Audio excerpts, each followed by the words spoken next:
अल्हम्दुलिल्लाहि रब्बिल आलमीन वस्सलातु वस्सलामु अला सय्यिदिल मुरसलीन अम्मा बाद फ़अऊज़ु बिल्लाहि मिनश शैतानिर रजीम बिस्मिल्लाहिर रहमानिर रहीम अस्सलातु वस्सलामु अलैका या रसूलल्लाह व अला आलिका व अस्हाबिका या हबीबल्लाह अस्सलातु वस्सलामु अलैका या नबियल्लाह व अला आलिका व अस्हाबिका या नूरल्लाह। প্রিয় ইসলামী ভাইরা ও মাদানী চ্যানেলের দর্শক ও শ্রোতা, অনুষ্ঠান দেখছেন সবার তরে অনুগ্রহ তোমার। আপনারা যারা অনুষ্ঠান যেখান থেকে দেখতে পাচ্ছেন সকলকে জানাচ্ছি আন্তরিক শুভেচ্ছা এবং অভিনন্দন। আসুন আমরা অনুষ্ঠানের শুরুতেই ভালো ভালো নিয়ত করে নিই, কেননা হাদিসে পাকের মধ্যে বর্ণিত রয়েছে মুসলমানের নিয়ত তার আমল অপেক্ষা উত্তম। দর্শকবৃন্দ, নিঃসন্দেহে আমরা যারা নেকির কাজ করে থাকি অবশ্যই সেটা নেকির কাজ। যেমনিভাবে আজকে আমরা এই অনুষ্ঠান দেখছি, তো এই অনুষ্ঠান দেখাটা হচ্ছে একটি ইবাদত, একটি নেকির কাজ। এখন এই নেকিকে যদি আমরা আরও বেশি পরিমাণে বৃদ্ধি করতে চাই তো অবশ্যই আমাদেরকে নিয়তকে আরও বাড়িয়ে দিতে হবে। নিয়ত যত বেশি হবে সওয়াবের পরিমাণ, নেকির পরিমাণ তত বেশি বৃদ্ধি পাবে। উদাহরণস্বরূপ যদি বলা হয় তো একটি নেকি কাজ করলে অবশ্যই একটি নেকি, দুইটি নেকির কাজ করলে দুইটি নেকি। কিন্তু যদি আমরা একটি নেকির কাজ করি এবং সেই একটি নেকির কাজের পিছনে যদি আমরা 5টি নিয়তকে আরও বাড়িয়ে দিই তাহলে নেকির কাজ একটা হবে, কিন্তু সওয়াবের পরিমাণে আরও 5 গুণ বেড়ে যাবে। সওয়াব 5টি হয়ে যাবে। আরও যদি 10টি নিয়ত করি তাহলে সওয়াব আরও বেশি বেড়ে যাবে। তো এর জন্য দর্শকবৃন্দ মনে রাখতে হবে, আমরা যেই সকল নেকির কাজ করব অবশ্যই যেন আমরা আমাদের নিয়তকে বাড়িয়ে দিতে পারি, যেন আমাদের আমলনামার মধ্যে সওয়াবের পরিমাণও বেড়ে যায়। তো আসুন আমরা নিয়ত করি আল্লাহ পাকের সন্তুষ্টি এবং নবী পাকের সন্তুষ্টির জন্য আমরা ইনশাআল্লাহ অনুষ্ঠান দেখব। আরও নিয়ত করি অনুষ্ঠানের মধ্যে যা শিখব এর উপর অবশ্যই নিজে আমল করব।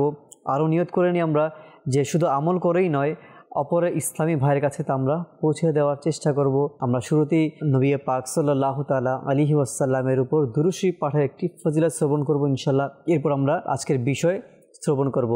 আমাদের প্রিয় আকা মাক্কি মাদানী মুস্তাফা সাল্লাল্লাহু তাআলা আলাইহি ওয়া আলিহি ওয়াসাল্লাম ইরশাদ করেন, তোমরা যেখানেই থাকো আমার উপর দুরূদ শরীফ পাঠ করো, কেননা তোমাদের দুরূদ আমার নিকট পৌঁছে থাকে। সুবহানাল্লাহ। দর্শকবৃন্দ, আমাদের উচিত আমরাও যেখানেই থাকি না কেন আল্লাহ রাসূলের এই হাদিসের উপর আমল করতে গিয়ে আমাদের উচিত যেন আমরা সর্ব অবস্থার যেখানেই থাকি, যে অবস্থার মধ্যে থাকি, যখনই আমাদের মাঝে একটু সময় পাবো আমরা ওই সময়টুকু যেন আমরা কাজে লাগাতে পারি আল্লাহ রাসূল সাল্লাল্লাহু আলাইহি সাল্লামের দুরূদে পাকের মাধ্যমে।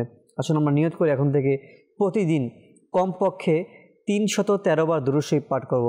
কেননা বলা হয়েছে যারা 313 বার দুরূদ শরীফ পাঠ করবে অধিক পরিমাণে দুরূদ শরীফ পাঠ করা সওয়াব তাদের আমলনামার মধ্যে লিখে দেওয়া হবে। তো আমরা ইনশাআল্লাহ নিয়ত করি যাদের একটি সময় আমরা এর মধ্যে এটাও ফিক্স করে নিতে পারি যে আমরা ওই সময়টুকু, যার যেই সময় রয়েছে আমরা ওই সময়ের মধ্যে 313 বার দুরূদ শরীফ পাঠ করব। সাল্লু আলাল হাবিব সাল্লাল্লাহু তাআলা আলা মুহাম্মদ সাল্লাল্লাহু আলাইহি ওয়াসাল্লাম। মাদানী চ্যানেল দর্শকবৃন্দ, আজকের অনুষ্ঠানের মধ্যে আমরা খুবই সুন্দর একটি বিষয় রেখেছি, আর তা হচ্ছে মদিনায় আগতবাসীদের প্রতি হুজুর সাল্লাল্লাহু আলাইহি সাল্লামের দয়া। সুবহানাল্লাহ। এটি অনেক বড় একটি সুসংবাদ যে যারা নবী পাকের দরবারে, যারা হুজুর সাল্লাল্লাহু আলাইহি সাল্লামের শহরে অর্থাৎ মদিনা শরীফের মধ্যে যারা আগত ইসলামী ভাই, যারা পৃথিবীর বিভিন্ন দেশ থেকে দূর দূরান্ত থেকে যারা মদিনা শরীফের মধ্যে তাশরিফ নিয়ে যায়, মদিনা শরীফের মধ্যে অবস্থান করে, নবী পাকের রওজা পাক জিয়ারত করে, আসলে তাদের জন্য কি সুসংবাদ রয়েছে, তাদের প্রতি হুজুর সাল্লাল্লাহু আলাইহি সাল্লামের কি অনুগ্রহ রয়েছে, কি দয়া রয়েছে, এদের বিষয়ে কি সুসংবাদ নবী পাক ইরশাদ করেছেন ইনশাআল্লাহ আমরাও শুনবো। আর আমরা এটাও জানি দর্শকবৃন্দ যে মদিনা শরীফ হচ্ছে সেই শহর যেই শহরের মধ্যে হুজুর সাল্লাল্লাহু আলাইহি সাল্লাম তাশরিফ নিয়ে আসছেন। আর সেই শহরের কথা কুরআনে পাকের মধ্যেও বলা হয়েছে। পৃথিবীর অসংখ্য শহর রয়েছে, পৃথিবীর অসংখ্য দেশ রয়েছে, যেই দেশের কথা কুরআনে পাকের মধ্যে ফজিলত বর্ণনা করা নেই, যেই শহরের কথা হাদিসে পাকের মধ্যে ফজিলত বর্ণনা করা নেই, যেই শহর রয়েছে কুরআনে পাকের মধ্যে, হাদিসে পাকের মধ্যে, আর সেই শহরে হচ্ছে মদিনা শরীফ, মক্কা শরীফ। আর আজকে আমরা বিষয়ের মধ্যে এটা জানবো যে মদিনায় যারা আগত হয়, যারা মদিনা শরীফে যায় তাদের কি সুসংবাদ রয়েছে, তাদের প্রতি নবী পাক কেমন রাজি খুশি হয়েছে ইনশাআল্লাহ আমরা জানবো। পাশাপাশি আমাদের অন্তরের মধ্যে আজকের অনুষ্ঠান শুনে হয়তো বা এটা অন্তরের মধ্যে উৎসাহ জজবা সৃষ্টি হবে যেন আমরাও মদিনায় যাব, আমরাও মদিনার মুসাফির হব ইনশাআল্লাহ। আজকের আমরা শুনবো। মাদানী চ্যানেল দর্শকবৃন্দ, যারাই আল্লাহ রাসূল সাল্লাল্লাহু আলাইহি সাল্লামের জিয়ারত করার জন্য মদিনা পাকের মধ্যে সফর করে যায়, যারা রওজায়ে আনোয়ার জিয়ারত করতে যায়, তো এদের কি ফজিলত রয়েছে। আর বিশেষ করে নবী পাক সাল্লাল্লাহু আলাইহি সাল্লামের যে সাহাবী ছিল, তারা প্রতিনিয়ত যখনই কোনো মুসিবত পেতেন, যখনই কোনো প্রয়োজন হতো, তখন সঙ্গে সঙ্গে মদিনা পাকে চলে যেত, আল্লাহ রসুলের রওজা পাকের নিকট যেয়ে দোয়া করতো। এমন একটি সুন্দর ঘটনা কিতাবের মধ্যে আসছে, যেমনিভাবে মুহাম্মদ বিন হারব হিলালি রহমতুল্লাহ আলাইহি বর্ণনা করেন যে একবার আমি রাসূল করিম সাল্লাল্লাহু আলাইহি সাল্লামের রওজা পাকে উপস্থিত ছিলাম। এমন সময় এক গ্রাম্য আরব লোক আগমন করে প্রিয় নবী সাল্লাল্লাহু আলাইহি ওয়াসাল্লামের দরবারে এইভাবে আবেদন করতে লাগলেন যে ইয়া রাসূলুল্লাহ সাল্লাল্লাহু আলাইহি ওয়াসাল্লাম, আপনার উপর যেই সত্য কিতাবটি আল্লাহ পাক নাজিল করেছেন, সেই কিতাবের মধ্যে এই আয়াতটিও রয়েছে। কোন আয়াত? সূরা নিসার 64 নং আয়াতের মধ্যে আল্লাহ পাক ইরশাদ করেন। আমরা আসুন সেই আয়াতের অনুবাদ কানজুল ঈমান থেকে শ্রবণ করে নিই।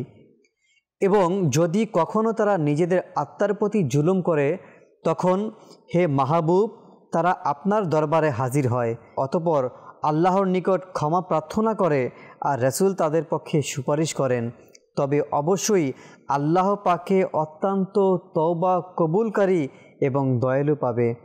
হে আমার প্রিয় আকা ও মাওলা, আমি ক্ষমাশীল আল্লাহ পাকের দরবার থেকে আমার গুনাহসমূহ ক্ষমা করিয়ে নেওয়ার জন্য আপনার দরবারে উপস্থিত হয়েছি, আর আপনাকে আল্লাহ পাকের দরবারে আমার জন্য সুপারিশকারী বানাচ্ছি।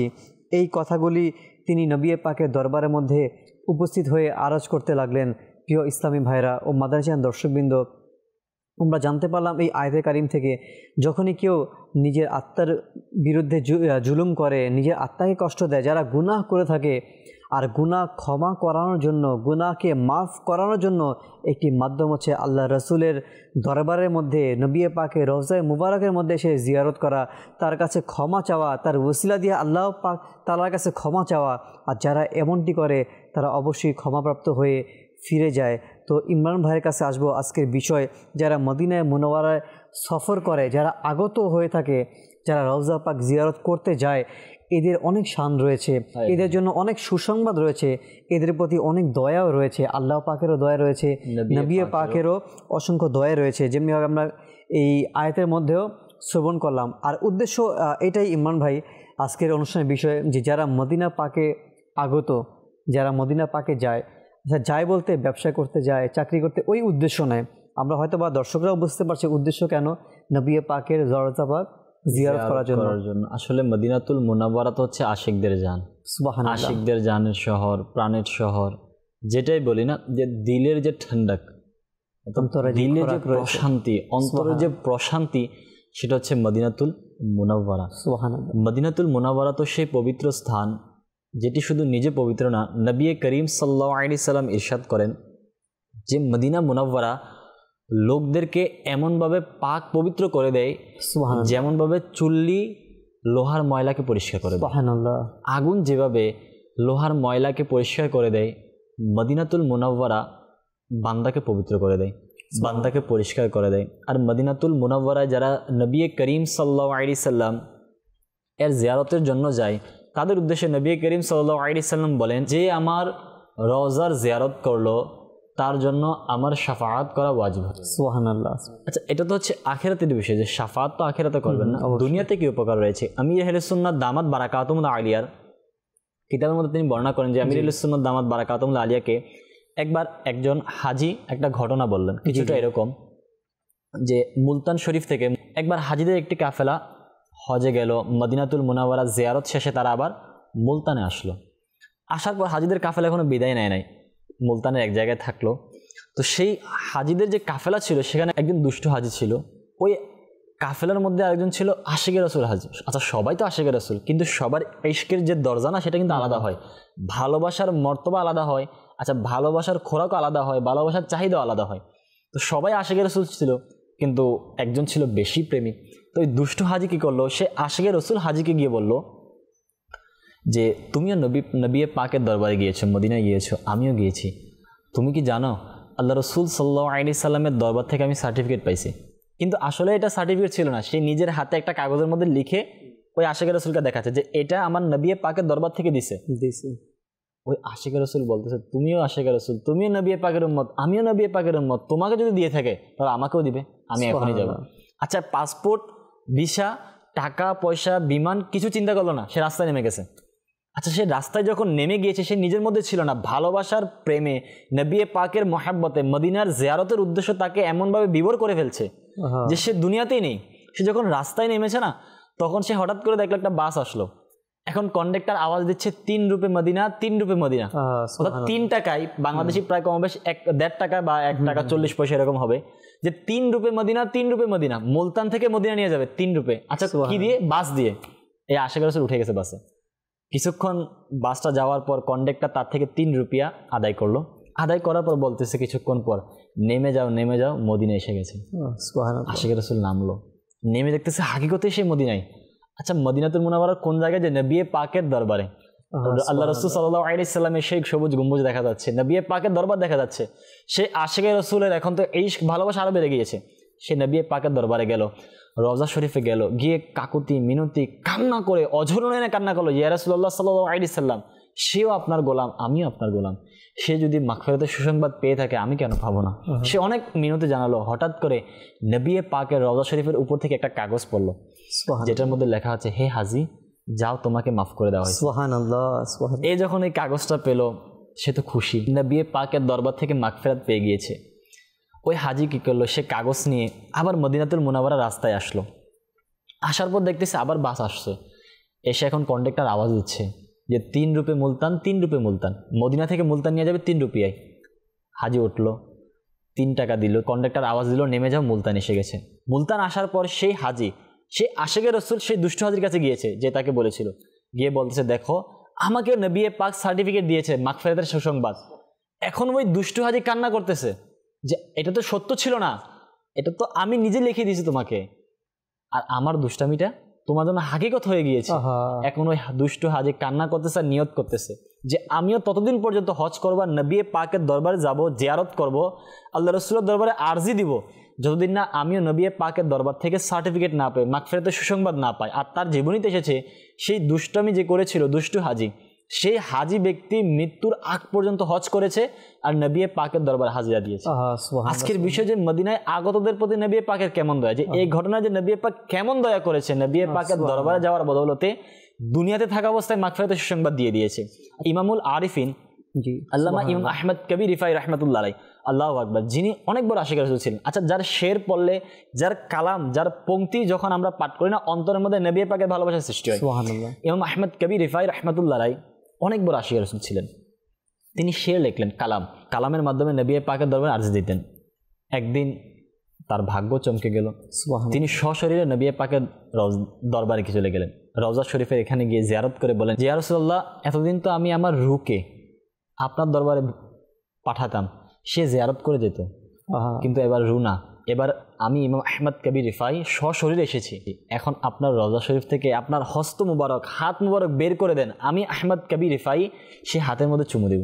আচ্ছা, রওজা শরীফের মধ্যে ওই সময় যেখার মানুষ, যারা ছিল মানুষ রওজা পাকের আশেপাশে, সবাই দেখলো আহমদ কবির রিফাই রাহমাতুল্লাহ যখন এটা আরজি দিল, নবী পাকের দরবার থেকে, নবী পাকের রওজা শরীফ থেকে নবী পাকের হাত মুবারক বের হলো, আর ইমাম আহমদ কবির রিফাই রাহমাতুল্লাহ সে হাতের মধ্যে চুমু দিলেন।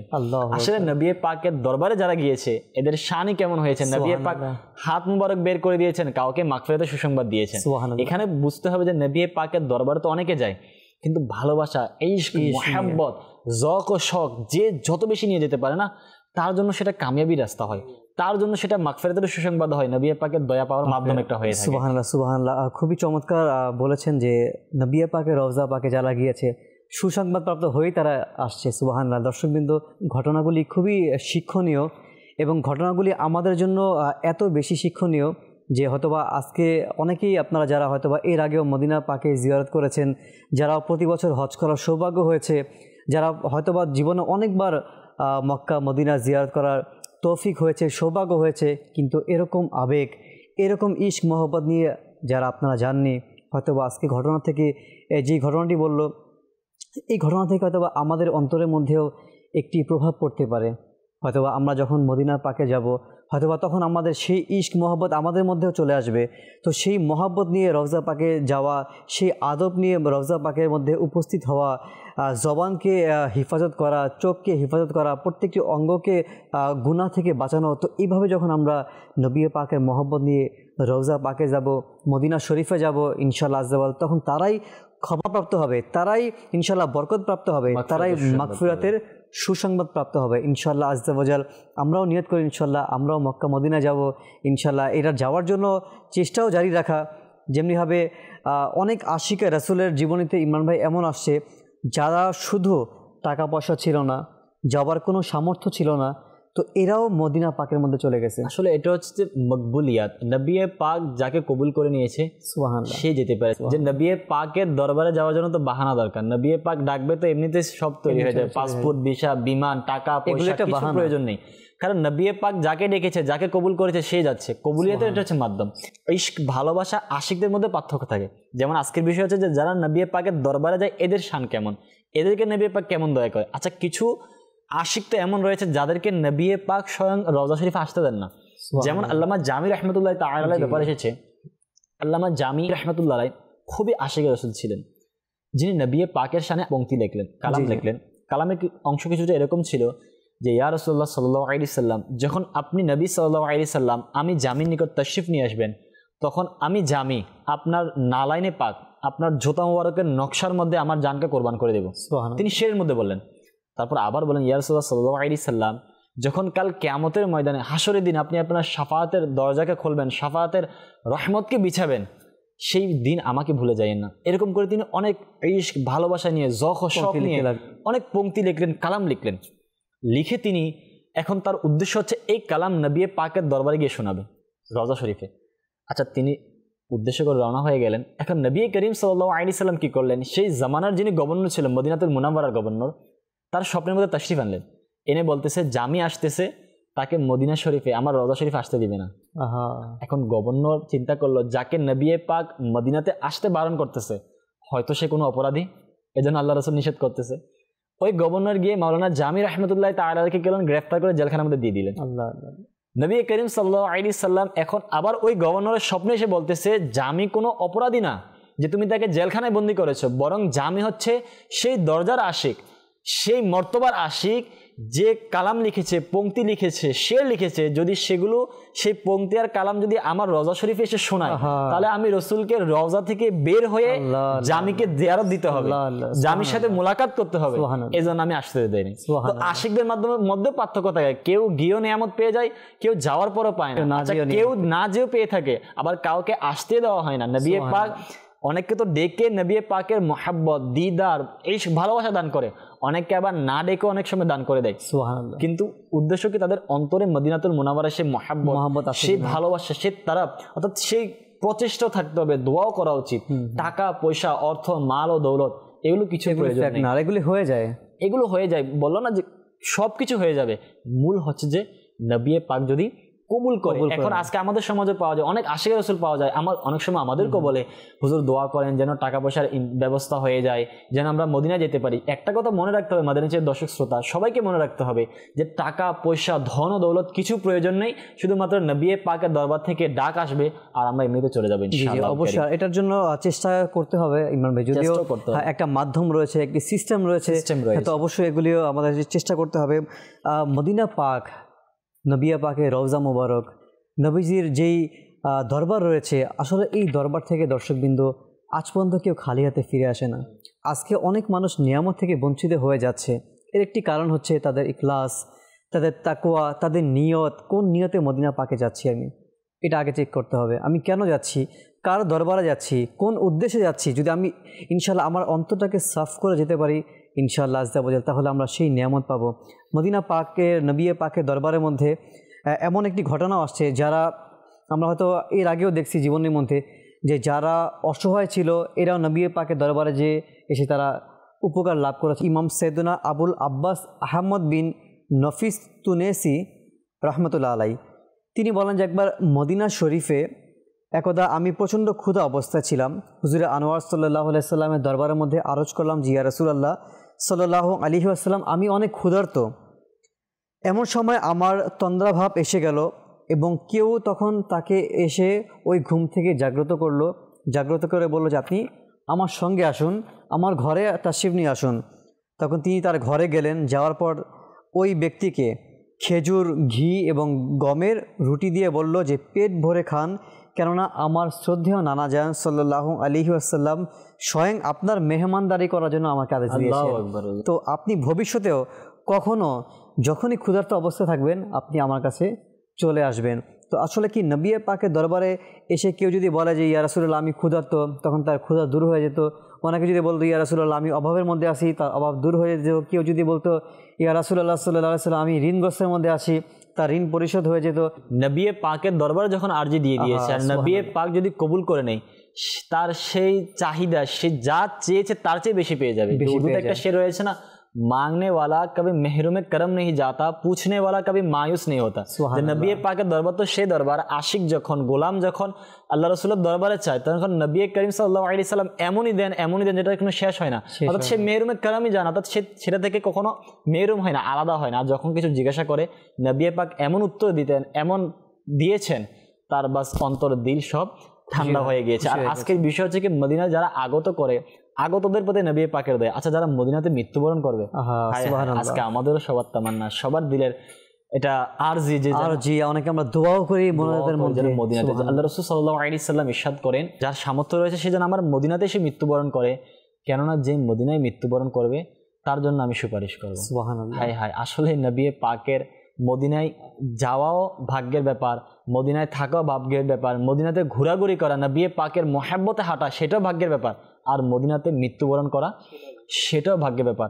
আজকে আমরাও দোয়া করে থাকি। আমির আহলে সুন্নাত বলেন না যে हर एक नबी का सदका, हर वली का सदका, तुझे तेरी हर गली का सदका, ते तैबा में मरने की सआदत, नबी रहमत शफीए उम्मत। আমির আহলে সুন্নাত বলে ইয়া রাসূলুল্লাহ সাল্লাল্লাহু আলাইহি সাল্লাম, সকল নবীদের, সকল ওলিদের আপনার মদিনার প্রত্যেকটি গলির ওসিলা আপনাকে দিচ্ছি, বাস আমাদেরকে মদিনাতে মৃত্যুবরণ করার অনুমতি আপনি দিয়ে দেন। আসলে মদিনায় যারা মৃত্যুবরণ করে এদের সৌভাগ্য তো আর কি, কাল কিয়ামতের ময়দানও যখন আমরা জানি যাকে যেখানে দাফন করা হবে সেখান থেকে উঠানো হবে। আচ্ছা, যারা মদিনাতে দাফন হবে, যাদের কবর মদিনাতে হবে, আয় হায়, তাদেরকে মদিনা শরীফের সেই বরকতময় মাটির নিচ থেকে উঠানো হবে। হাসরের ময়দানের মধ্যে বলে সকল মৃত ব্যক্তিদেরকে তখন মদিনা পাক যারা মৃত্যুবরণ জান্নাতুল বাকিতে যাদের দাফন হয় সবার আগে এদেরকে উঠানো হবে। দর্শকবৃন্দ, আজকে অনুষ্ঠানের প্রায় শেষের দিকে সময়। অনুষ্ঠানে আজকে যে বিষয় নিয়ে আলোচনা হয়েছে যে মদিনার আগতবাসীদের প্রতি হুজুর আকরাম নূরে মুজাসসাম সাল্লাল্লাহু আলাইহি ওয়াসাল্লামের দয়া, অনুগ্রহ, রহমত কেমন হয়। আল্লাহু আকবার। আসুন না আমরাও নিয়ত করে নিই ইনশাল্লাহ, সামর্থ্য যাদের রয়েছে আমরা যেন বেশি পরিমাণে মদিনা পাকে ঘুরতে যাই, নবী পাকে রওজা পাক জিয়ারত করতে যাই। আল্লাহ তাআলা আমাদেরকে তৌফিক দান করুক। অনেক সময় যাদের আমাদের টাকা পয়সা রয়েছে, সামর্থ্য রয়েছে, আমরা বিভিন্ন দেশে যাই, ট্রাভেল করতে, ঘুরতে যাই, পিকনিকে যাই, বিভিন্ন জায়গায় সফরে যাই, কিন্তু অনেক হতভাগা এমন রয়েছে হাজারো হাজারো টাকা পয়সা থাকার পরেও মদিনা পাক যাওয়ার সৌভাগ্য হয় না, নসিব হয় না। এরা বদনসিব। আমাদের উচিত, যারা আমরা আশিকে রসুল রয়েছি, নবী পাকের উম্মত রয়েছি, অবশ্যই আমাদের বেশি পরিমাণে আল্লাহ রসুলের রওজা পাকে যাওয়া উচিত, সেখানে জিয়ারত করা উচিত, সেখানে যে আদব সহকারে সালাতুস সালাম পাঠ করা উচিত। আল্লাহ পাক আমাদেরকে সকলকে সেই সৌভাগ্য নসিব করুক। আমিন বিজাহি নাবিল আমিন সাল্লাল্লাহু তাআলা আলা মুহাম্মদ সাল্লাল্লাহু আলাইহি ওয়াসাল্লাম। আজকের জন্য এই পর্যন্তই। ইনশাআল্লাহ তাআলা আপনারা মাদানী চ্যানেলের সঙ্গেই থাকুন। সাল্লু আলাল হাবিব সাল্লাল্লাহু তাআলা আলা মুহাম্মদ সাল্লাল্লাহু আলাইহি ওয়াসাল্লাম।